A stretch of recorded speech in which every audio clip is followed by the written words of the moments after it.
Hey folks, welcome back to Gaming Garbage, where we take a look at games, chat about the gaming news in the industry, and of course, stream for fun. Today we're going to be talking about the worst game of the year for 2023, and I feel like we really need to talk about that because we've had, so many wonderful games, so many good games. We got to see some of them, including the game of the year, which was Baldur's Gate 3. Congratulations, Larian, by the way.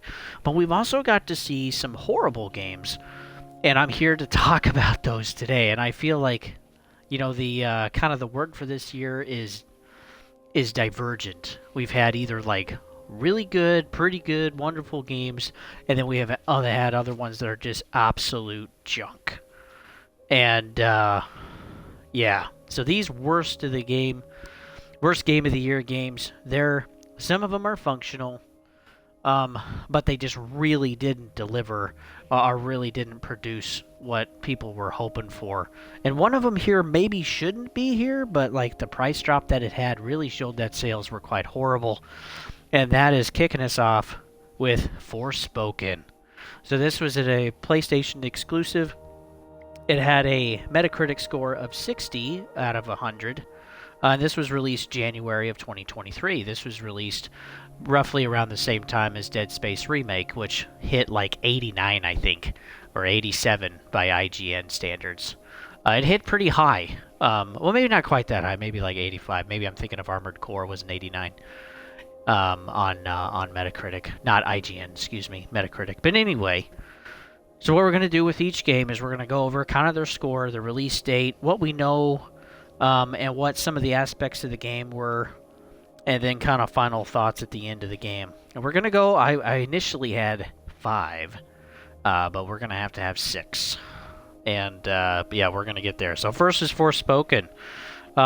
So the story is that you're Frey being teleported to a different world where you become a savior of this other world.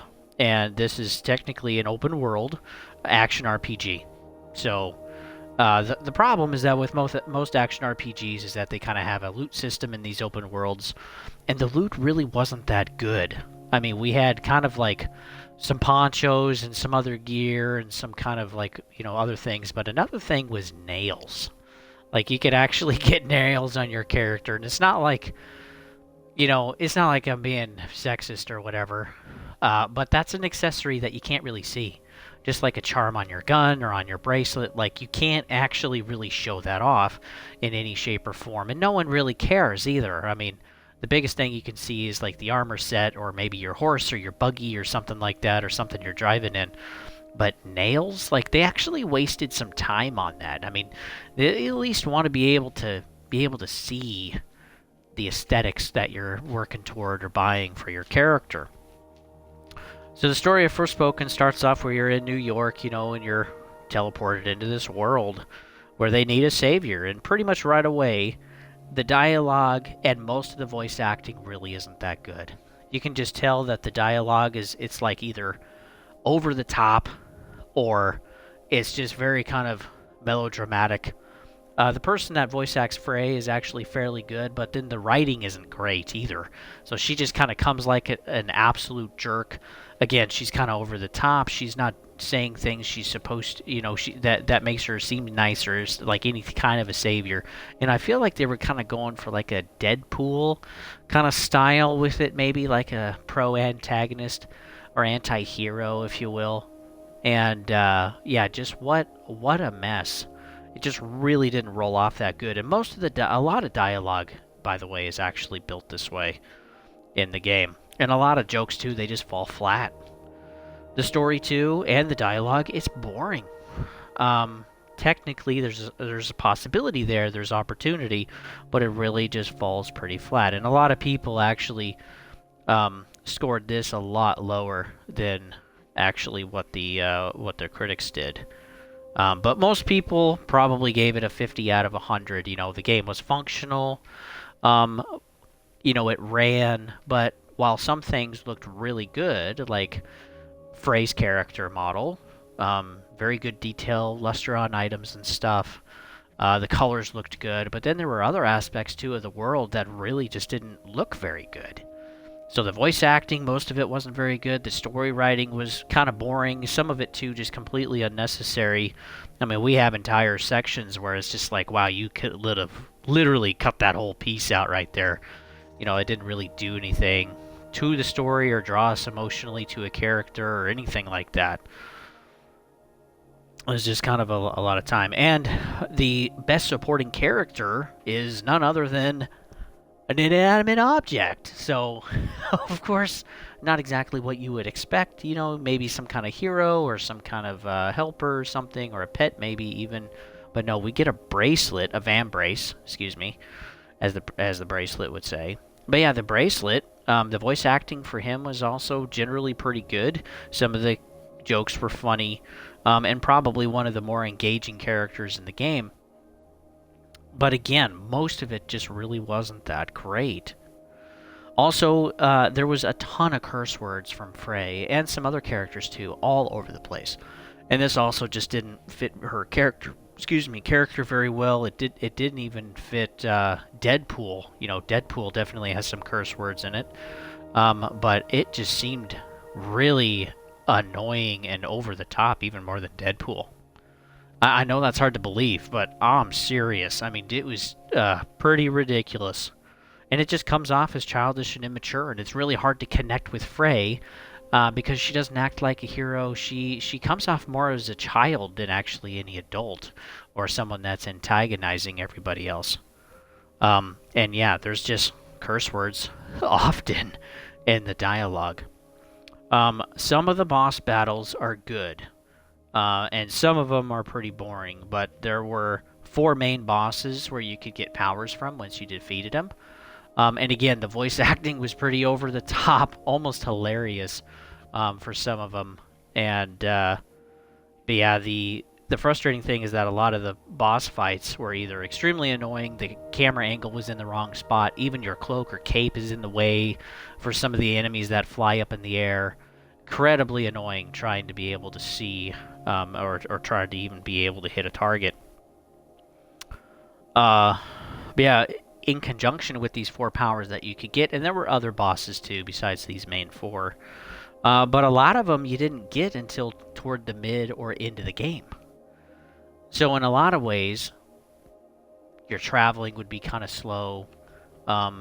Once you could learn some abilities or you could actually move through the world, it was kind of cool to move through the world. The landscaping was cool. But in my opinion, there was even more to look at in Shadow of the Colossus than in this game. It was just all kind of the same color. Everything's kind of dying off. There's just not really much to see. And, yeah, so the open world was just kind of empty. And then, yeah, toward the end, you get your powers.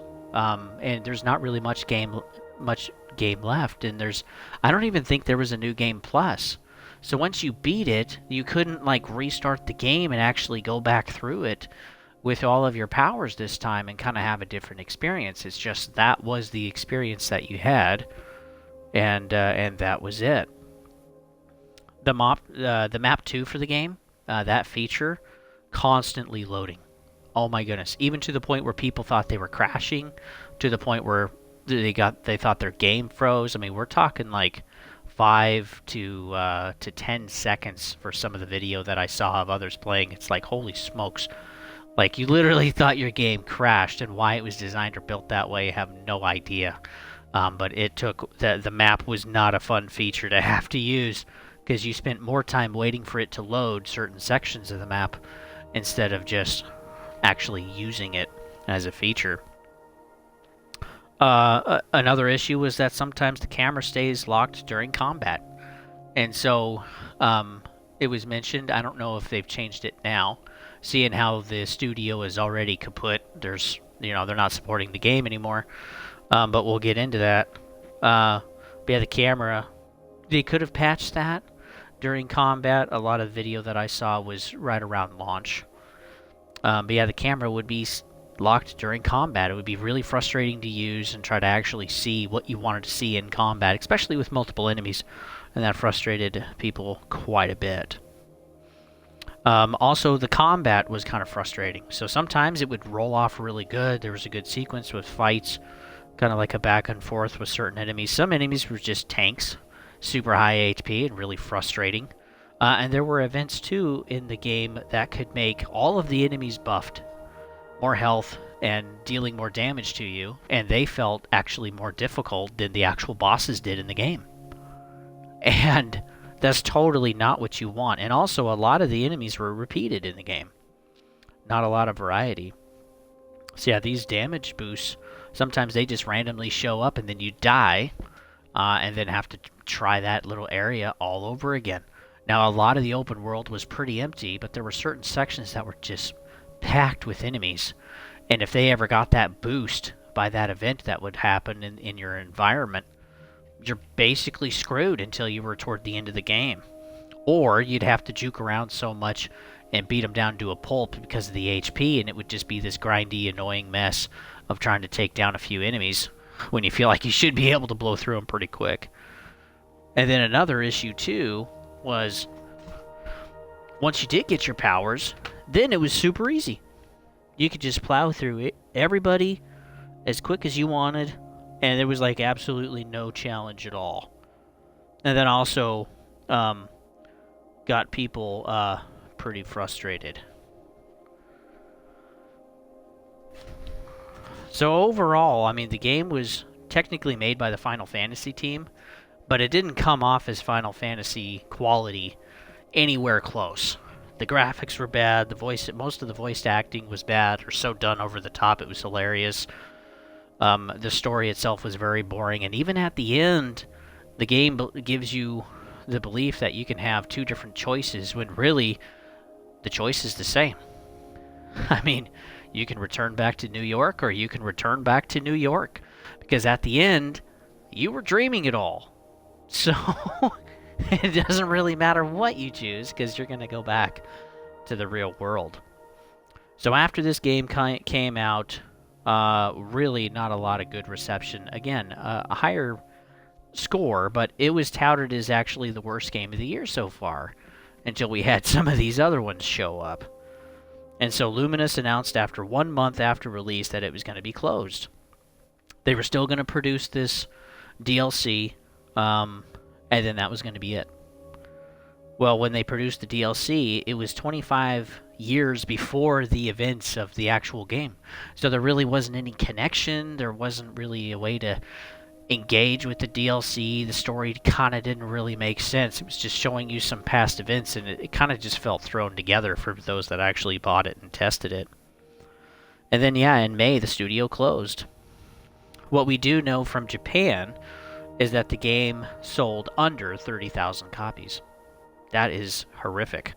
But there's no official global numbers. So yeah, that game was technically, an offshoot of Square Enix and, of Luminous Studios. And basically, Luminous Studios dissolved, and then the employees just meshed in with the, the greater mother studio, and are now working on other projects. But it is pretty horrendous that technically that was kind of the same team, so to speak, that made some of the Final Fantasy games. Just unreal. If you're curious and want to look at the reviews yourself, one of them I suggest that does a pretty good job is the Angry Joe Show on Forspoken. So next, we got to talk about Redfall. So this this game was not ready to come out. There was honestly some really good hype about this. This too wasn't exclusive. This was overseen by Bethesda and was being developed by Arcane Studios in Austin. And so, hey, Arcane usually has a pretty good reputation. This game shouldn't be half bad. Well, there were quite a few people that actually bought the game. Even bought the super fancy COVID edition at $100. And what a mess. The game launched with a ton of bugs. It wasn't fun. There weren't any enemies. The bosses that were supposed to be these crazy guys or whatever, or these rooks.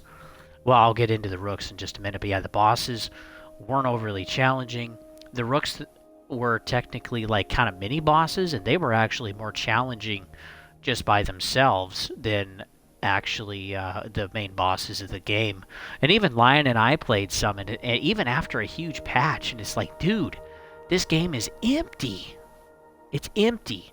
So you technically had 4 classes, kind of like a Borderlands style of play with up to 4 players.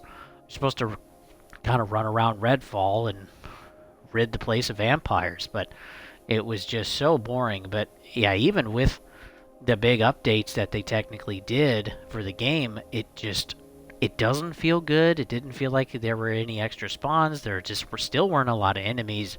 There were tons of bugs, even to the point where, like, Lion was just simply floating above the ground, like 6 feet, or 6 inches to a foot maybe, and just kind of floating around, legs not moving or anything. Some of us were blitzing right into the walls and getting stuck, sorta, and just... But hey, the water in the faucet worked, so that's really important to the game. But yeah, there were some aspects that it just didn't feel complete. It didn't feel finished. And then, too, with Bethesda even looking over it, it's like, how in the world could a game from Arcane Bethesda come out like this? It was pretty embarrassing to, Microsoft and to Phil Spencer of Xbox. And so after that, I think Xbox realized, hey, we actually need to really focus on making sure that the games that are coming out now, we got our hands in the pie. Because Bethesda actually took kind of more of a step back and said, hey, Arcane, you do a good job, do your thing. And it was like, what the frick is that? So yeah, what a mistake, unfortunately. Accountability is always healthy. We didn't find out too much, but yeah, again, a big focus was just a lack of leadership, and just the corporate heads not making good decisions on the project, excuse me. Oh, bummer, I forgot to look up actually what the Metacritic score. Well, you guys can look that up quickly if you'd like, but I want to say, again, it was maybe around a 50. Not very good. And still wasn't even very good after a couple of patches.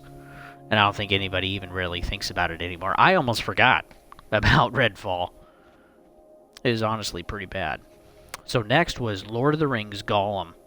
So this was a story of Gollum before the Fellowship of the Ring. Kind of digging into what he got to deal with Mordor, and kind of the torture that he went through, and some of the characters that he met.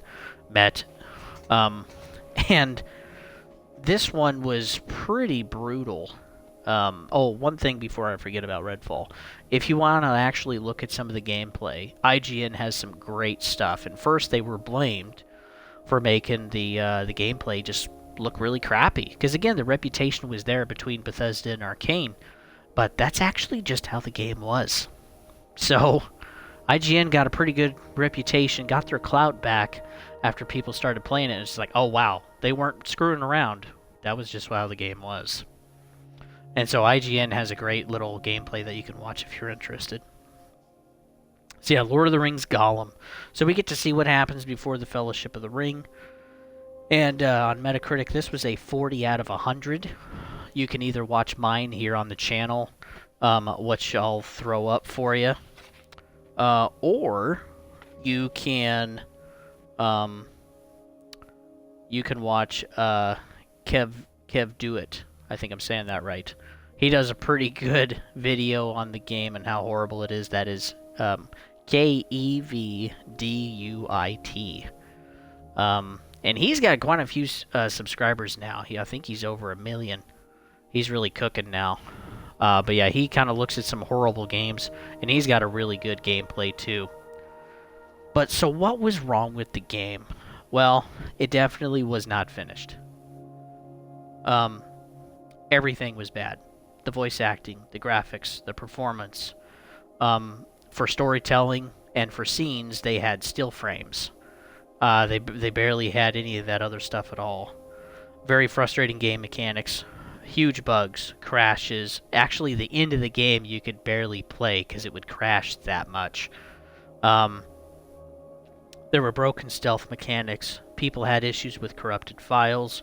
It really felt and looked like a PlayStation 2 game, even worse in some instances. And then we even had DLC that we could pay for better voice acting. And I can't even believe that one. It's like, if you have that content already and you know the game is trash, Daedalic, just put it in the game, please. And Daedalic, we found out, ended up actually taking taxpayers' dollars out of Germany to help build this project. And that is not what taxpayer dollars should be used for, folks. Projects of entertainment should just be from the private sector, right? They should get their own funding. But yeah, clearly they didn't have enough. And even the millions that they got was nowhere near being able to produce a game that should have Lord of the Rings in the title. So really horrible. Just unbelievable. A big part of the game was, again, some stealth, kind of moving around. It did feel a lot like a PlayStation 2 or a PlayStation 3 game. Very linear. And everything just looked horrible and sounded bad. Part of the game that was interesting was the psychology battles between Smeagol and Gollum, and basically depending on how you did things with that battle between the two personalities would kind of dictate how Gollum Smeagol would really turn out toward the end of the game. But again, the game was so bad you just didn't care anymore. My copy that I borrowed from one town and then gave it to my store here, that copy is still there. Nobody's picked it up, and for good reason. It was just, the gameplay was incredibly frustrating. I was getting stuck on stuff. It was buggy. Mechanics weren't working. Everything just looked horrifically bad visually, so I just wanted to gouge my eyes out. And it just felt soul-sucking. Like, even just 20 minutes in, it's like, okay, I really don't want to play this anymore. This is horrible. But yeah, Daedalic Studios, after all this mess, they will no longer develop games, they'll just publish. So, good for them. Yeah, they really... they really shouldn't have done that. Next is The Walking Dead Destinies. This had a 29 out of 100. And this was just released this month, a little earlier this month, like, I don't know, 3 weeks ago, give or take. And Walking Dead Destinies is, of course, off of the Walking Dead series. And it's a video game, basically, where you kind of get to make decisions, and your decisions affect stuff, and kind of just gets to decide who lives, who dies in the game. And this was developed by Flux Games, but published by Game Mill. Now, I'm going to have a little snippet of Game Mill in a minute. But this was really, really bad. Again, it kind of felt like a PlayStation 2 game. It had horrible graphics. The voice acting was not good. You had audio issues, you had mechanic issues. There were bugs, too, in the world and in the game. It had a tough time loading scenes.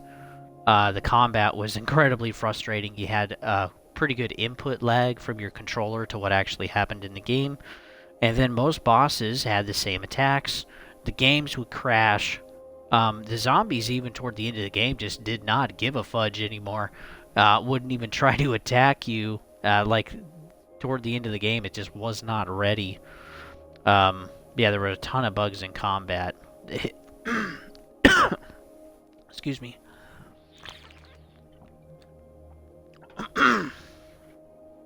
The hitboxes, too, were messed up. I mean, sometimes you would get hit when clearly you didn't look like you did. And then other times when you should have made contact or damaged a zombie or something, nothing happened. And so then they would hug you and eat your face off, and you actually died a lot because of the broken mechanics in the game. It's pretty frustrating.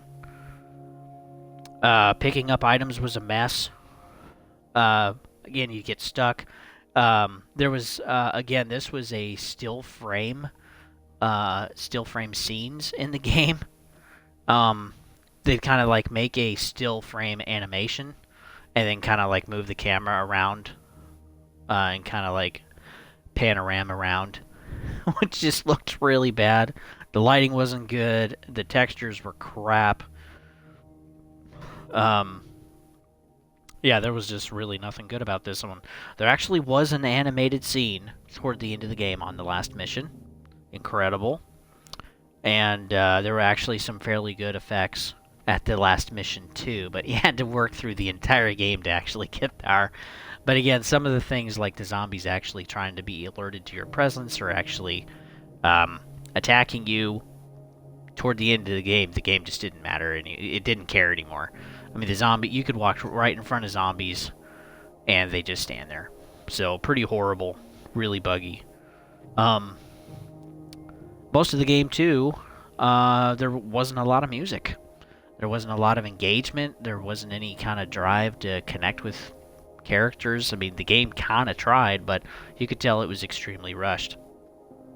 The end of the game was a black screen and rolled credits and no music. Just a small sign in the last scene with the camera kind of slowly moving back, and that was then fade to black, and that was it. That was the end of the game. The game, too, was dedicated to Sidney Valero, which was somebody I could not find.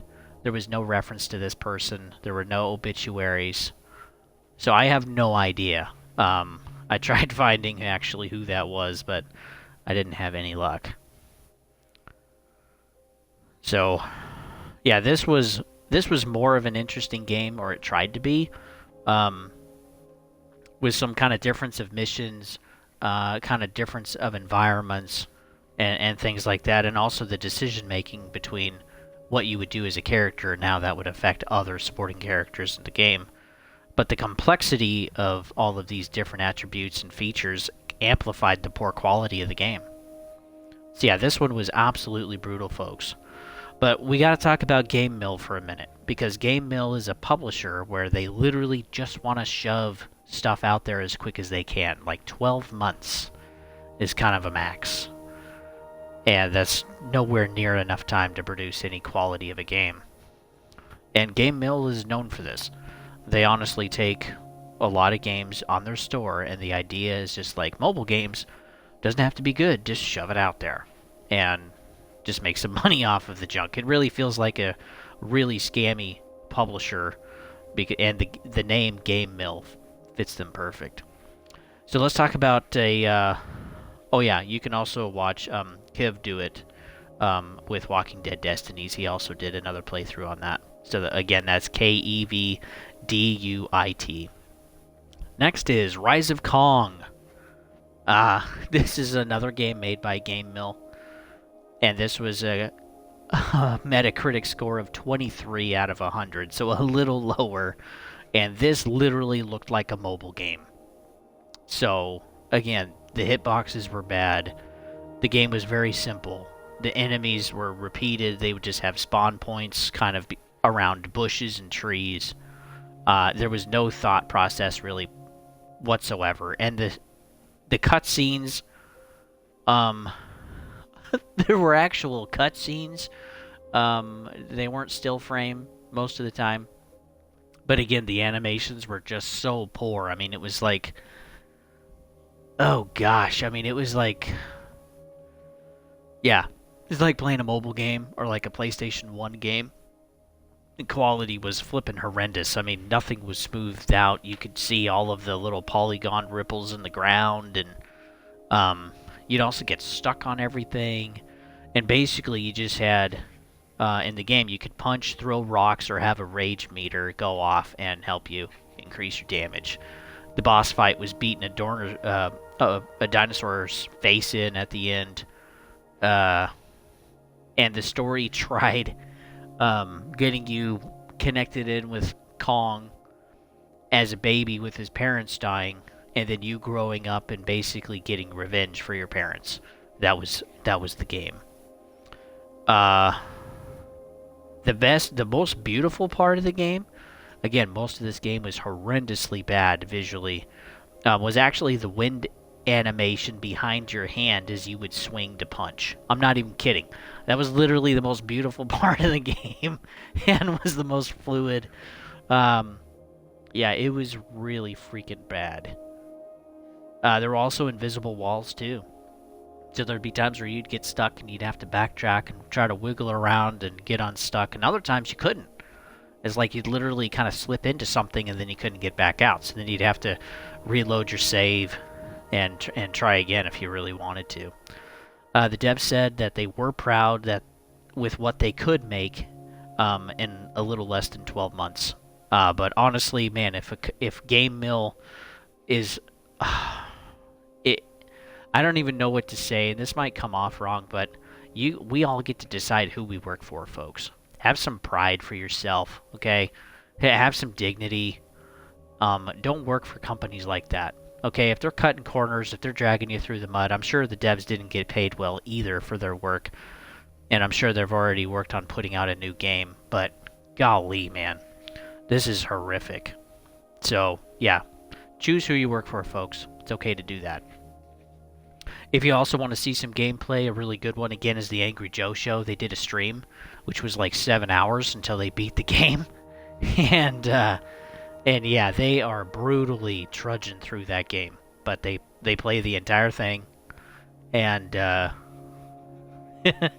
it's got some pretty funny points in it. So, lastly, is the lowest scoring game of them all. The Day Before. Man, so there's a lot of stuff surrounding this. I won't go into everything. But on Metacritic, only one company was able to review this, which was IGN, which was 10 out of 100. 10 out of 100. That's got to be the lowest flipping score ever by IGN. That is insane. Because even if we're looking at a point value for like Modern Warfare 3, IGN gave a 1.7 out of 10. But yeah, this is a 10 out of 100. So if you congrue the numbers, this would basically be a 1 out of 10. And Modern Warfare 3 campaign was a 1.7 out of 10. Yeah, just horrific. Which maybe we should add Modern Warfare 3 to this as well. But I'll get into why I didn't after talking about The Day Before. So, this has been in development technically for years in the making. The head of Fantastic, which is the developing company, has been shadowing the game for some time, making it look like it's part of maybe collaboration with Kojima, which is popular with Metal Gear Solid, and with Death Stranding and his new game now, OD. He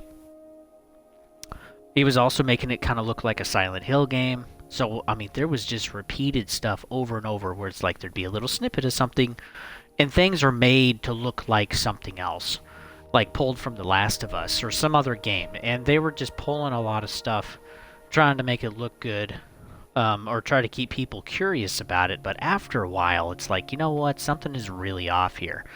And when they showed their first kind of gameplay trailer a couple of years before its actual release, it was like, okay, this actually kind of looks good. This actually kind of looks interesting. There's potential here. Because this was supposed to be like a zombie survival game with like PvE, PvP aspects, and being able to co-op with people too. But boy, it did not come out that way. At the end, this was supposed to be an MMO, when really it was later described when it finally released that it's an extraction shooter. And then how the frick do you even extract out of the game? So, this game was beyond flippin' broken, folks. So let's dig into what was wrong with it. There was major input lag. Minnie fell through the floor at the start of the game, which their character would ultimately die. Random sounds. Alarms, gunshots, and there was no directional sound either. The sound was just kind of randomly placed somewhere in the world. And so you could be getting shot, so you turn toward the sound, and the guy could be behind you now, just shooting you in the back. But, you know, after he killed you, you wouldn't know that for a few more seconds because the input lag was that bad. It was horrific. Most of the buildings couldn't be entered, which this was supposed to be a like open world MMO survival game or looter shooter or something, but most buildings couldn't be entered. Players in the hub were having major growth spurts before shrinking back down, even to the point where like a head could phase through the flipping wall. I mean, it was I don't know what was going on there, but some crazy bugs were going on. The zombies were absolutely stupid and far and few between. They weren't really a threat at all. There were only 2 extract points in the game, so of course you're going to get campers. I mean, for Pete's sakes, in my opinion, even Warzone has more than that when you have DMZ. I think there's 3 or 4 extraction points that you can work toward or work through. Yeah, there's multiple ways to get out of there. One thing that was good was that the map actually functioned pretty well. Uh, but boy, everything else about the game was just a wreck. A lot of crashes. Uh, and the players were, the players were crashing constantly. And so the reason for that is originally this was supposed to be a PC and Xbox game at launch. And this is partly why I was excited about it and its potential and was kind of watching it. But the problem was, with all of the issues and stuff, they finally drew the game back to where it's just PC only. And the other thing was, it was only released as early access, which you still had to pay $40 for on Steam, which was horrific. And that shouldn't have been the case. This definitely kind of felt like a scam, and so let's dig into why. As soon as the game was out, there was some notifications, and you could even see at launch that there was not enough space for the amount of servers that they needed to house the players. There's about 30,000 plus players at any given time toward the peak, at least according to Steam charts. And that is way more people than I think they anticipated, especially for an early access game. But everybody was curious, hey, is this a real game or not? And it is definitely not a real game. And so there were so many, there wasn't enough servers. So that when the servers constantly keep getting pinged with everybody trying to get in, you eventually crash the server. So that was another issue too with why we had all of these crashes and major stability issues. And Fantastic eventually solved it, in a way. After 4 days, they shut the game down. And they also just declared bankruptcy as a studio. And so they totally abandoned the game. And this was a game that there was, hey, this is early access, we're going to work toward this. And man, they got called out so hard on being scam artists, and just robbing people of the money. Because even if we take $30,000 at $40, or 30,000 people at $40, they're made like $1.4 million gross. But they said they had to shut down because financially it wasn't viable. They were broke. All of the money they did technically make off of the game, they were going to, give to their business partners, whoever they were, because a lot of the assets in the game we found out were actually bought and paid for. A lot of the work that was in that game wasn't actually theirs, besides just kind of shoving and mixing it all together. And then, after they technically went bankrupt and Fantastic is no more, Fantastic turned into somebody else. And so now, even the CEO disappeared. All of the stuff on YouTube was ripped off of their channel for the day before. And now they've changed their name to The Wild 8. And now they have a game coming out called 8 Points. And so, just moving right on along. And people are keeping track of them this time. And 8 Points is already being review bombed on Steam. And people are saying, hey, this is fantastic. These are the same people that made the day before. It's a scam. Please don't buy it. And so, good for the community sticking up for us. Sometimes it's important, folks, not just to help ourselves, but more importantly, to help others too. And just to call out bad characters as they are. I feel bad for the devs, as probably not all of them are, of course, bad people. But again, we get to choose who we work for, folks. If you don't like being somewhere, don't stay there. It takes action. It takes you doing something. Is it risky and scary? Sure. But so is the thought of staying stuck forever. And I think that's worse.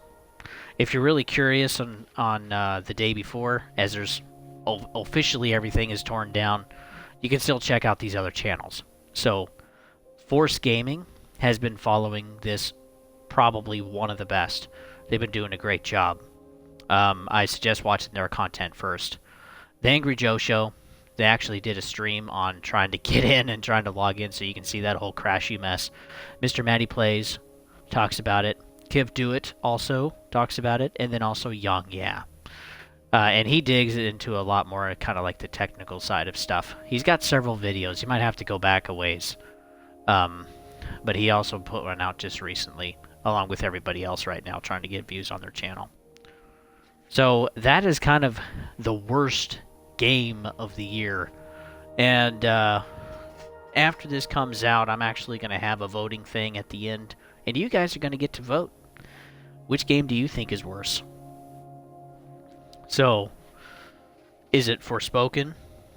Is it Redfall? Gollum, Lord of the Rings?